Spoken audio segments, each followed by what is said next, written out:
Good afternoon everyone and welcome to today's webinar. Today we'll be covering reorder levels within stock. For those who don't recognise my voice, it's Mike that's going through today's webinar, and on a live chat we do have Joe, so if you do have any questions throughout the session just pop them in the chat and Joe will be able to go through anything on there. We will be hanging around for a little while at the end as well, so if you want to wait and ask some questions at the end, by all means do. So we'll get started. So within Prima you may have, within your business you may hold stock of certain items, and these could be fast moving items that you always want to have available for your customers, and using the reorder levels within Prima you can sort of easily maintain a certain level of stock easily without having to remember to purchase them. You can keep sort of your stock levels set up sort of to be as flexible as you want, to have what you want in stock when you want it. There are two ways to actually set this up. We've got one way that is sort of like you've got a minimum level that you always have, and then you can sort of order on top of that, and then you've got another way which is sort of you can maintain a maximum level of stock in the system, so whatever you sort of have in stock you will always be able to reorder to maintain that maximum level. So what we're going through today is different ways that you can actually sort of set these up against your products, then we'll be going through how you can actually purchase them. And then the final option is just the final thing we'll cover is just the actual report and what you can do within the reorder level analysis report. So we'll just get started. So you can set this up for sort of any stock product that you've got in your system. It could be one of your fast moving lines, one of your customers' favourite products. It doesn't really matter, as long as you see there's a need for this, that you're going to be constantly buying this item, you always want to have stock of it. Then you can just use this the reorder levels to maintain your stock. To actually find where you're going to be setting these up, we go into stock and then products. There you can just search for your product and we just click into whichever product you want to set up. And once you're actually in that product, we want to go to warehouse locations and levels. Now within this section what you will see is the different depots that you may have set up. So we're in this sort of database that we're looking, you've got a few different depots, but you will more than likely just have the HQ depot that you're going to be setting up.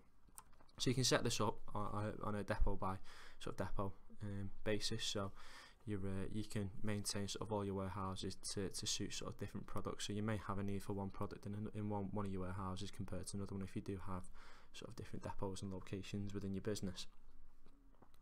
And to actually find the reorder levels, you want to click on the option at the bottom, and we've got the type 1 and type 2 at the very bottom. So if I just zero these out, it'll look like this to start off with. So you've just got 0 levels to play with. Here we've got type 1, and this is the minimum level. So within this system we've already got 25 in stock, but if you always want to sort of have a minimum level of 35, you can just put the minimum level into here, and that's you're telling the system you always want to have 35 in stock sort of all the time. So whenever you're going to be ordering, that's what, well, with your order levels, that's how many you always want to have in stock at least. So when it dips below this minimum level, that's when it'll be shown within the stock reorder, which we'll go through just in a little while. The other option we've got here, which is optional, but is a fixed reorder quantity. So with this, you don't have to set this, you can specify sort of how many you're going to be purchasing, but you do have the option to reorder a fixed amount. So it could be that you always want to reorder, say 50 at a time, and that could be because you get a special offer when you're bulk ordering a certain item, or you can just set it to be yourself, and then later on in the purchase, and that's when you can specify the amount you want to reorder, or it will just order to appease the minimum level. What we've got just below that is the option for the reorder supplier. So if this is left blank, it would just automatically take the preferred supplier, but if you're ordering this in bulk, and even though it might not be a preferred supplier, you may get a better price on this item, and you always know that you're going to get a better price in bulk, you can actually select which supplier you want. Now this product has only got one, so we can just select the one or just leave it blank, is the preferred. But if you've got more suppliers for this product, it will show the supplier list in here, and you can choose off that list, because you know, well, if you order it from Antalis, it can get a bulk deal or wherever it might be. You can select your preferred supplier or sort of your preferential supplier for this product based on that. With this, I will point out you can use one or the other with these types. That's why there's type 1 and type 2. So if one doesn't work for you, then you can always try the other one. So that's the minimum level. So you set your minimum level, and then For example, if that was set to be 35, when your stock hits 35 or below that quantity, then the reorder value in it, it sort of goes in the reorder section and prompts you to purchase. What we've got on the right hand side is the maximum sort of order level. So you're going to be ordering to satisfy the maximum level in stock that you want to hold. So this reorder level, if you say, well, if it hits below 10 in stock, or in this case if it hits below 30, we'll put just so it actually does it. So that I mean when the quantity level, the stock level goes below 30, I want to order up to a maximum quantity of 100. So that means that you always want a maximum level of 100 in stock, and as soon as it gets below this, you're going to be ordering it. It's perfect to maintain sort of certain stock levels, so you're not ordering too much so it's just sitting there in your warehouse.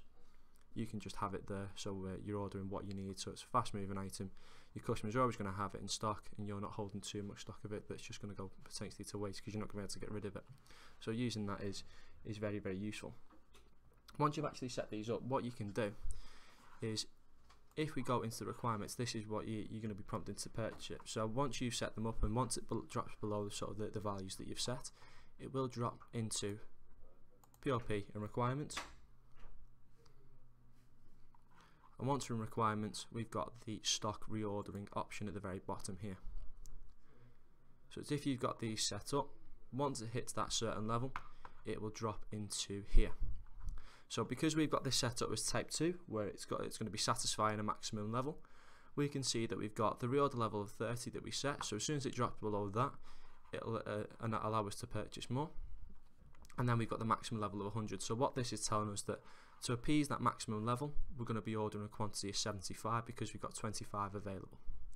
And because we've selected that, it goes off sort of that supplier, we've got the supplier here available. If I just hit purchase, a stock requirement has been created and a purchase order has been created for the supplier as well. So that's how you purchase it. It creates it goes from the requirements and it purchases for us. And I believe if we go into the orders, it should have raised an order for us there.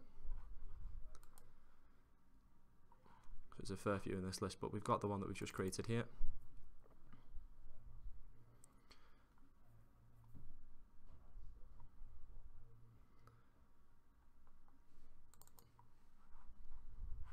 So it's added to this order here, as we can see. So if it's got an outstanding order, it'll add to it, but we've got that one there that we've just ordered.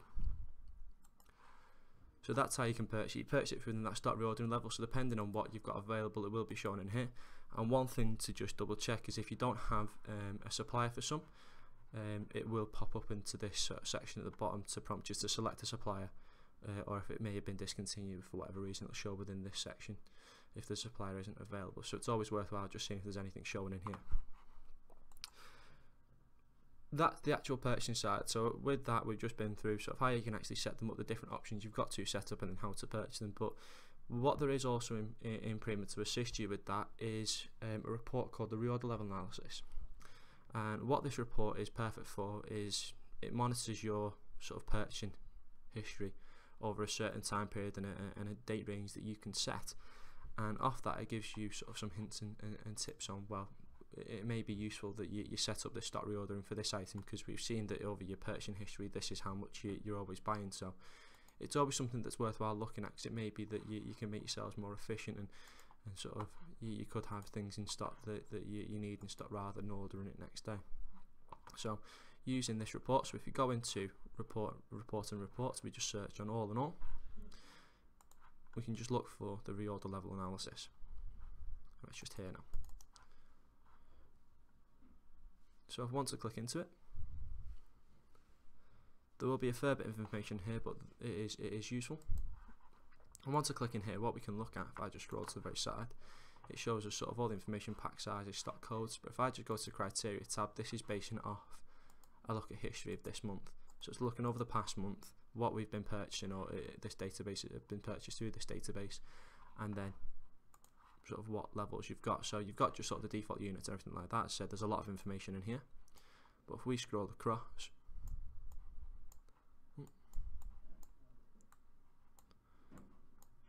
what we've got here, it shows any items that you've purchased, but it also show items that necessarily don't have anything set up, and it will suggest. So if we just see at the top, this is the current minimum level, and we've got the current order level and then maximum. So depending on the way you've got set up, as we've just been through, it will show sort of the values within here. And just the right hand side of that, we've got some suggested sort of reorder levels. So off this, it'll analyse that what you've been purchasing. So for example, with this item, we've got a reorder level set up at sort of 40, maximum of 100, and it'll tell us in here what we should and shouldn't be increasing it by. So this is telling us that we've not been purchasing that, so we can just decrease that by 40. So it's a useful report. You can look in here, you can look at some of your codes that you're frequently buying and seeing, well, I can make the system a little bit more efficient by always having this in stock if you do hold stock in your business, and it'll give you an idea of, well, your fast moving items and things that it might be worth holding more stock of. So just there is quite a lot of information in the report, but it will be useful if you're going to start setting up the reorder items, because there may be some stuff in here that you didn't realise you're purchasing as much as you are. That's all for today's webinar. It's been a bit of a quick one, but hopefully you found something sort of hopefully you find the reorder levels valuable, and it may be something that you start using in your business. If you are looking for somewhat further information in this, we'll have one-to-one sessions available. So if you're looking to have any one-on-one training with this, just contact training@Prima Software or contact our support team. I'm happy to put you in touch and get that set up. If you have any questions about the order levels, myself and Joseph will be hanging around for a little while in live chat. So if you've got any questions, just ask away. But apart from that, I look forward to seeing you next week on the next webinar.